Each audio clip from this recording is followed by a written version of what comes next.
How to send your student to college without losing your mind or your money.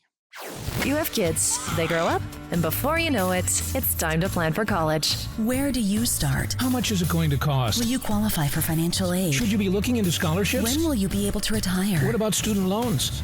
The list of questions is never ending.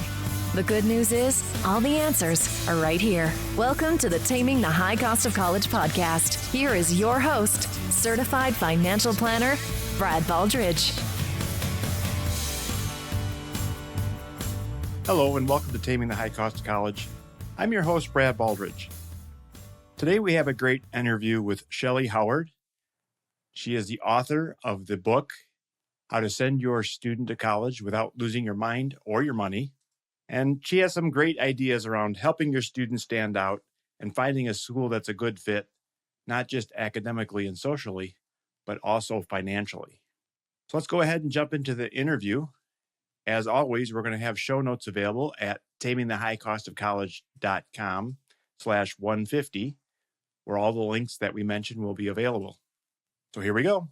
All right, today we're talking with Shellee Howard. She's the CEO of College Ready. Welcome, Shellee. Thank you so much for having me. All right. So CEO of College Ready, how did this come about that you got involved in working with students in college? I guess the best way to say it is 13 years ago, it found me. My oldest he came home from 8th grade and he's like, Mom, I know exactly what I want to do and where I want to go to college. And he's so excited. I'm like, what happened today at school? He said, the counselor came and we have to pick classes. And it really matters, my first classes. So can I go to college and can I go and I want to be a brain surgeon? And I'm like, well, sure you can. Mm-hmm.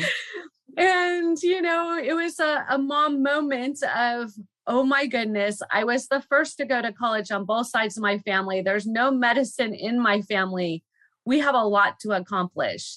So fast forward, my firstborn did exactly what I asked him to do. I went back to school and I got my certification at UC San Diego, and I started touring 25 colleges a semester. When he got up to give his salutatorian speech, the young man next to me said, dude, I didn't even know that kid was smart. And I said, yeah, that was kind of the plan. He didn't want to stand out as being that kid. And he had 7 full ride offers, ended up going to Harvard 4 years for free. Then decided, I'm going to try working. He got a job working for Bain Consulting, making $106,000 a year at 23. Then he decided to go back to medical school, went to UC San Diego, and now he's an orthopedic surgeon at UCLA. So my why started when my oldest started asking questions. And as a parent, I could not find answers. So I made it my mommy mission to go and get those answers.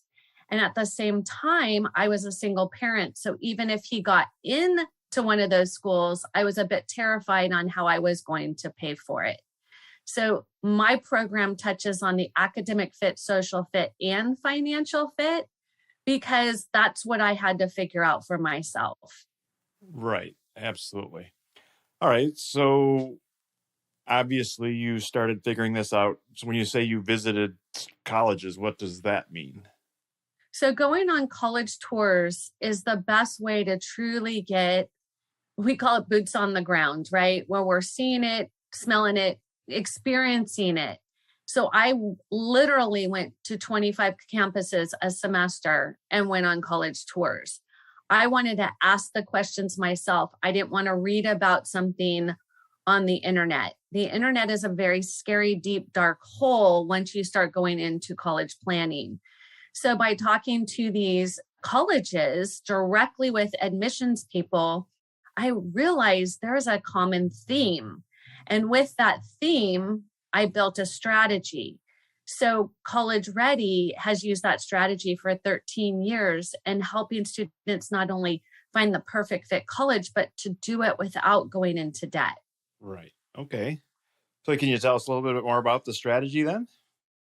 I would love to tell you about the strategies. So what we do is we help families get very clear on what their needs are or their wants. Sometimes it's a need, sometimes it's a want. And so, if I ask a parent, please rate this in order: academic fit for your student, social fit for your student, or financial fit for your student. It usually goes financial, academic, social. If I ask the student the same question, they will say social, academic, financial. This is why most people end up in some type of student loan debt. The parents are not aligning to the student, and the students picking colleges based on their limited 17-year-old knowledge of how much debt they will get themselves into. So our strategy is to first align the parent with the student, and we help bridge that gap of having that hard conversation. How much the family can afford or wants to afford. How much does the family wants the student to go across the country. When I went to college, my dad gave me two options. He said, one, you go there and you pay, you stay here and I pay. Like, it was, my dad just laid it out there. There was no guessing and there was no debt. He was like, I'm not going to take my retirement to pay for your college. I'm going to use my retirement to retire.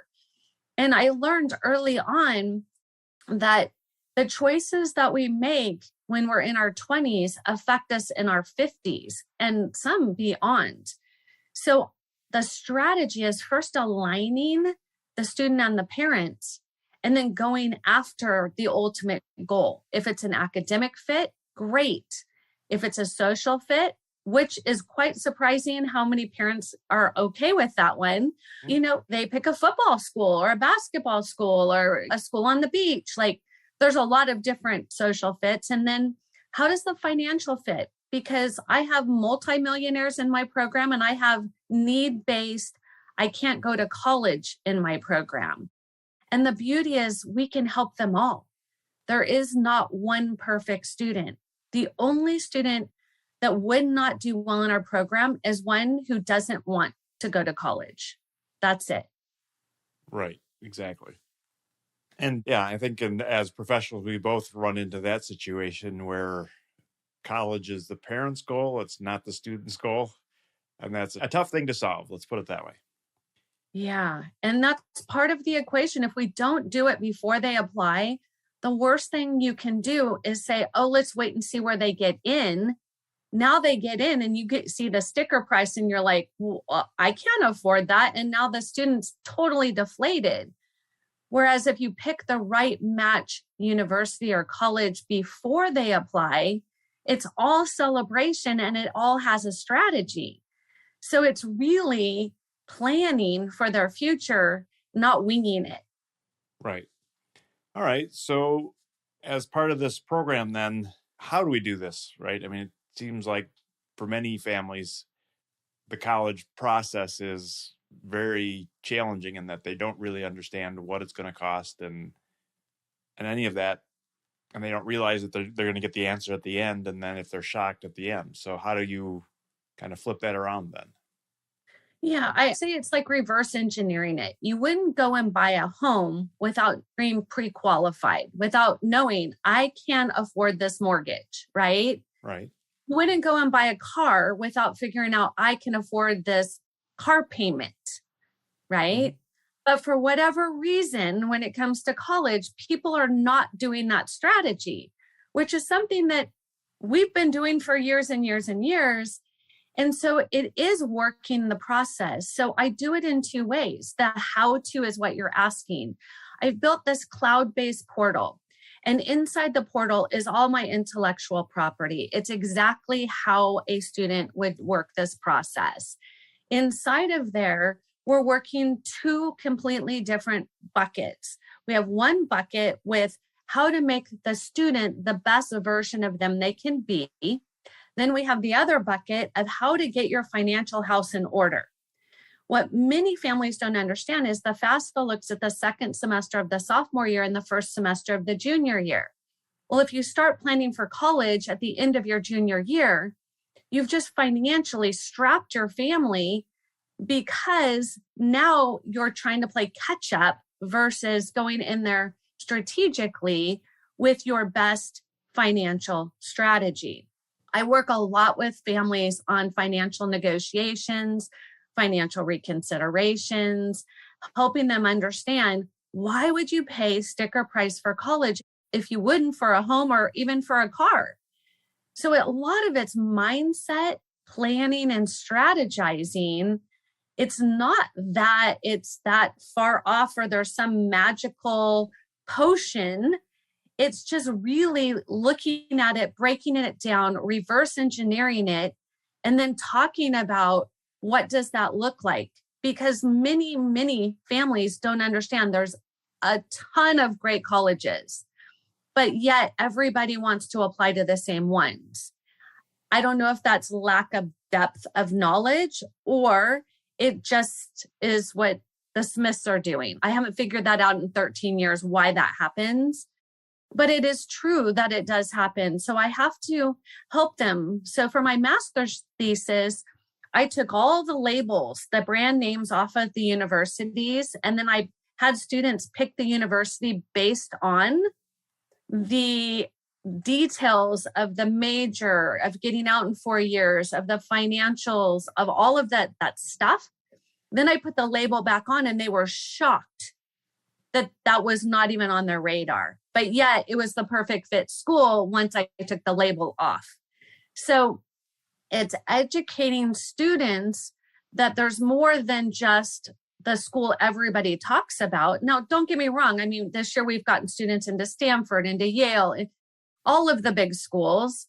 But this is a perfect example of not having a backup plan. So this year, Berkeley's in a really tough position, and they're only going to allow 3,000 students into admittance, which is an extremely low number for them. Mm-hmm. If that was the only school or the dream school for that student, they're now in a very bad situation where we have reach schools, comfort schools, safety schools, and we have statistics that show that our students get into 9 out of 12 of those. Why not 12? Then you don't dream big enough. Right. So it's helping families understand that just applying to the UCs is not a strategy. Everybody does that because it's the easiest clicking a bunch of buttons. So that right there is where people have a tough time navigating this process because it takes about 20 to 30 hours a week to do this properly by yourself. With me and the student, it's about 1 to 2 hours a week.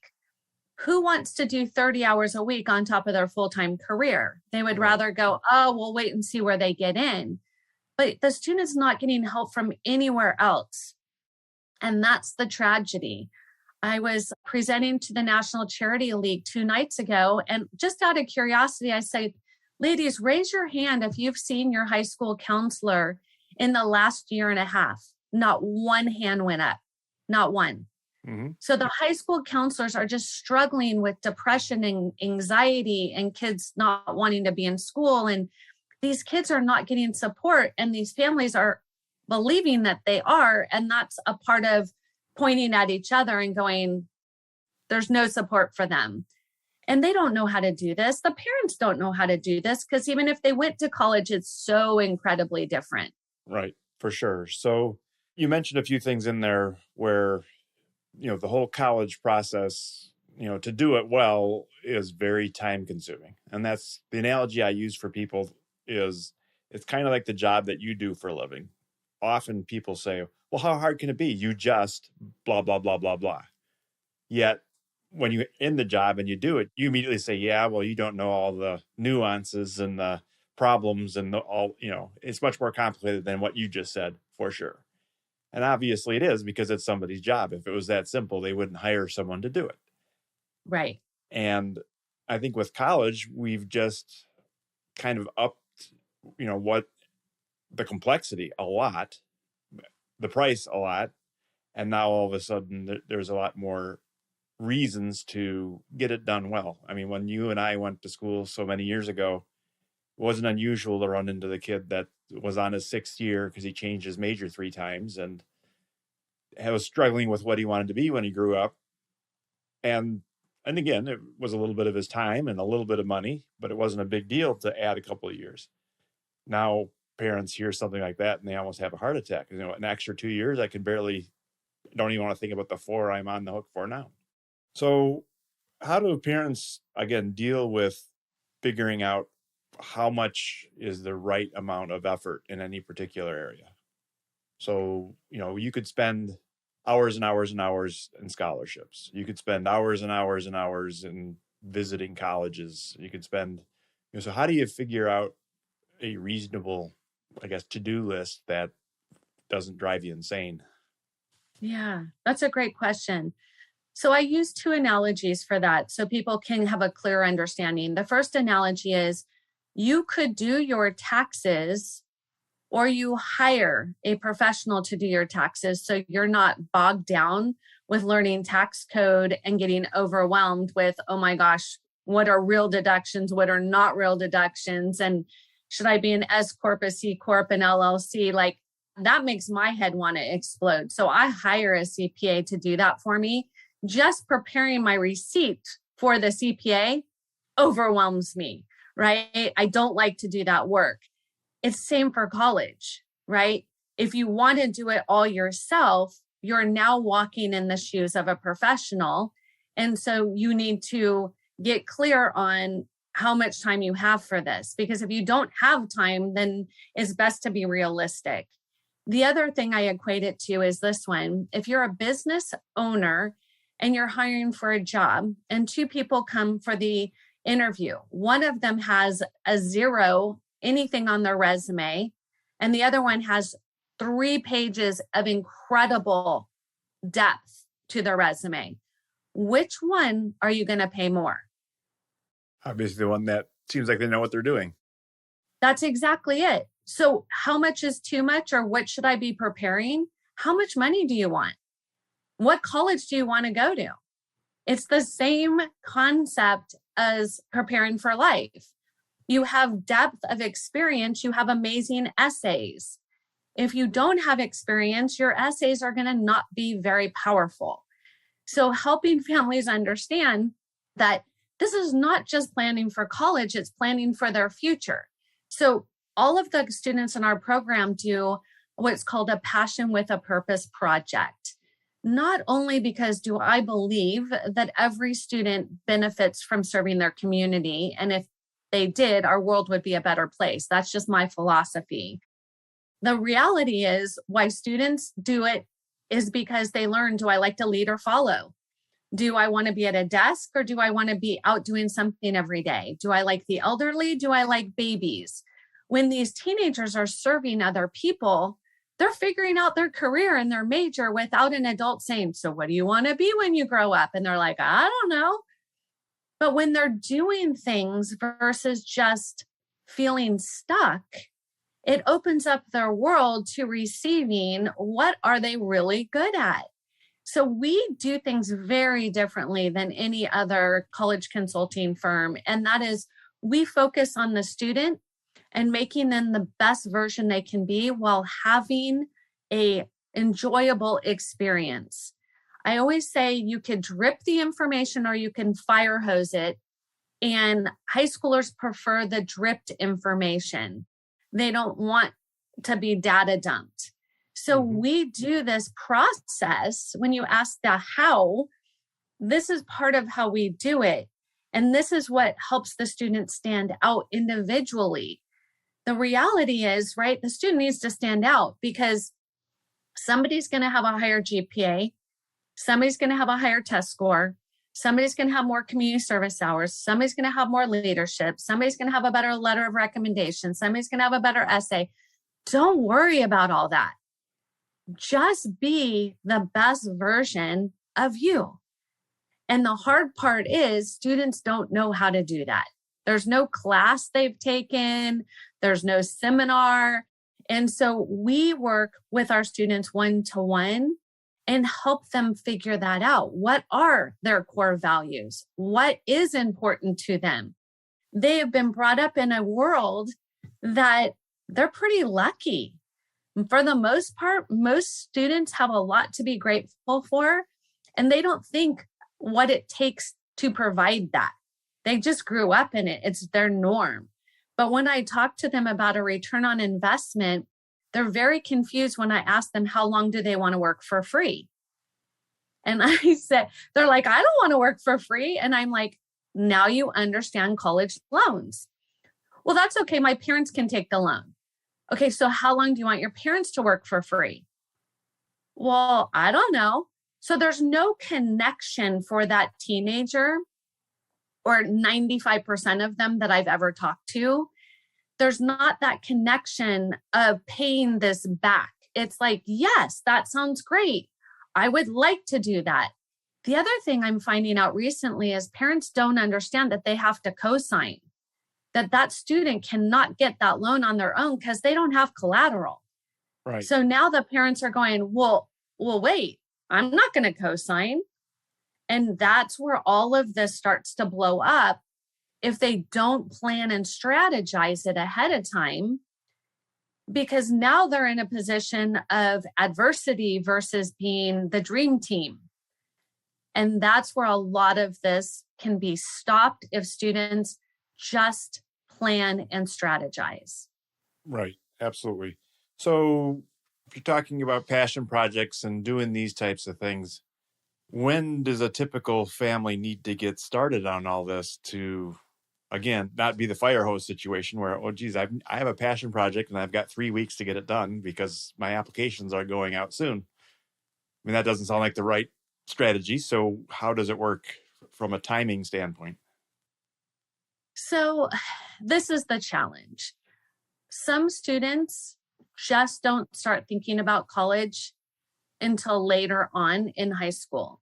If you want to know when's the perfect time, when your student is mature enough to understand community service.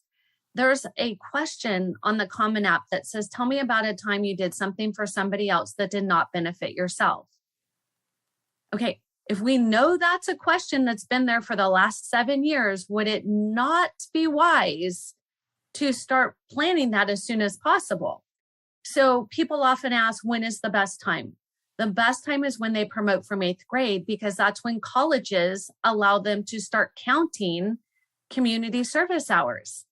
So why would you wait until you're a senior and they can see that you did it all your senior year? It's like, ding, ding, ding, I did this for my college application. That's not what they want to see. They want to see that you've started it and it built and built and built, and then you handed it off.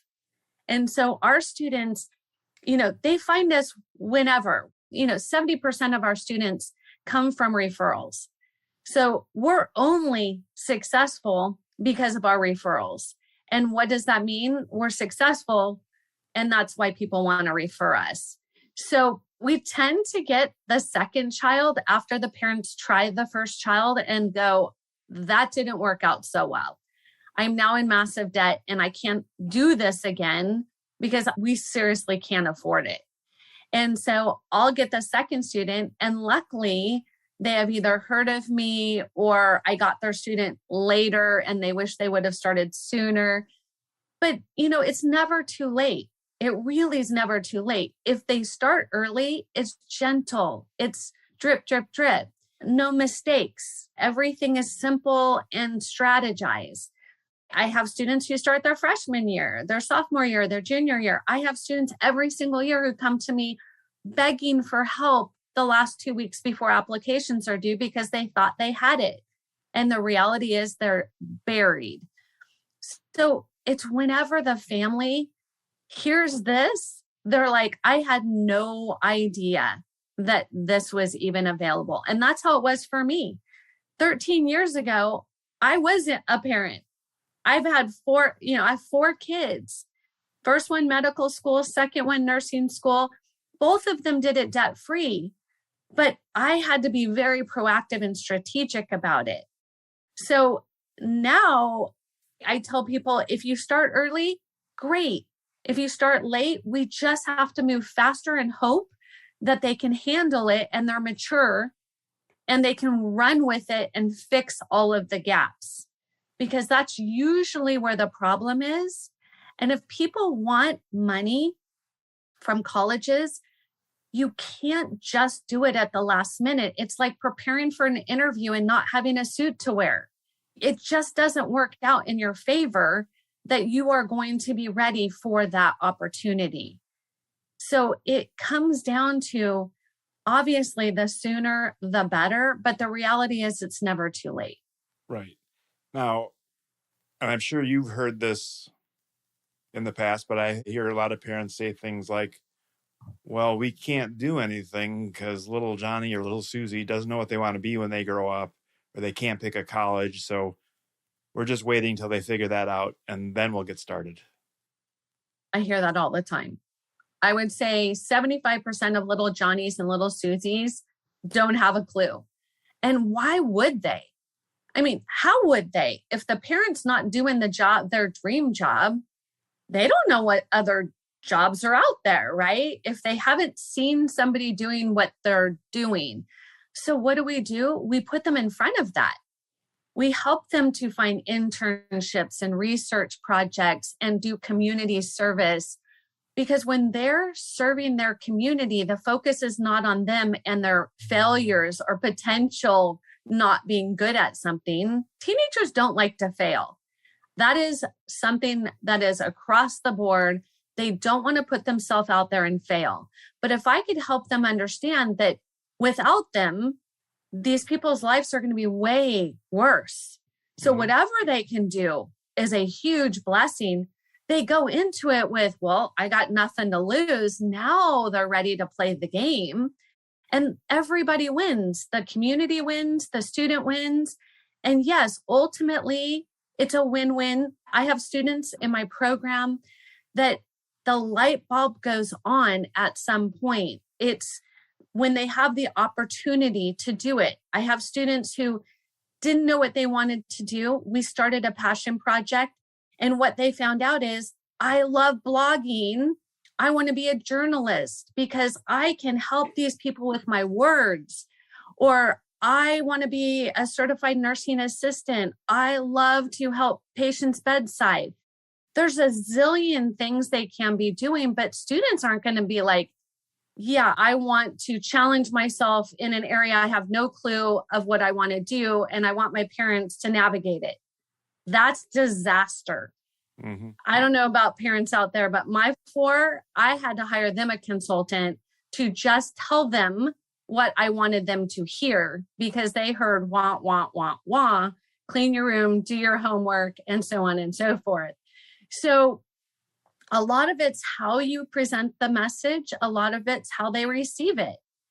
But they do want this. I've only had 2 students in 13 years who told me, my parents are making me do this and I don't want this. This is not what I want to be doing. And okay, so now what is that? And then we just go a different direction, and it's great. We still need a strategy and a plan. It may not be college, but it may be, trade school. So students a lot of times are scared to tell their parents, I want to be an artist, because they know that parent doesn't want to pay $70,000 a year for them to go to art school. But when I say, that sounds fantastic, but if you owned an art gallery, and they're like, yeah, let's do that. How do I do that? Oh, a business degree would be the first step. The student's like, that's a great idea. How do we get started? Mm-hmm. So it's just helping navigate them and not telling them no without judgment, because ultimately, I just want what the family wants. I want the child to be successful. And so I can help them navigate that way. A lot of times I say it's like a vocal coach, or it's like a sports coach. When the student wants to learn to be better, it's all good stuff. When the student doesn't understand why, they do not want to play the game. Right. Absolutely. So I think that's kind of when you mentioned coaching, I think that's kind of the realization that parents may need to make, is that, and I probably said this on a prior podcast, but if your student came to you one day and said, I'd really love to play the piano, most parents would think about that and say, okay, well, now I guess I've got to go learn to play the piano so that I can teach my kid. Or maybe I can find a piano instructor, right? Or maybe we can find some online courses that'll teach them piano. But there's many ways to do it. When it comes to coaching kids around what they want to be when they grow up and how to do the college process and how to choose majors and careers, I think most parents didn't have that opportunity to get that type of coaching. And therefore, and then quite honestly, it didn't exist 25 years ago either. But there was a time when a piano instructor didn't exist and a batting coach didn't exist and a vocal coach didn't exist.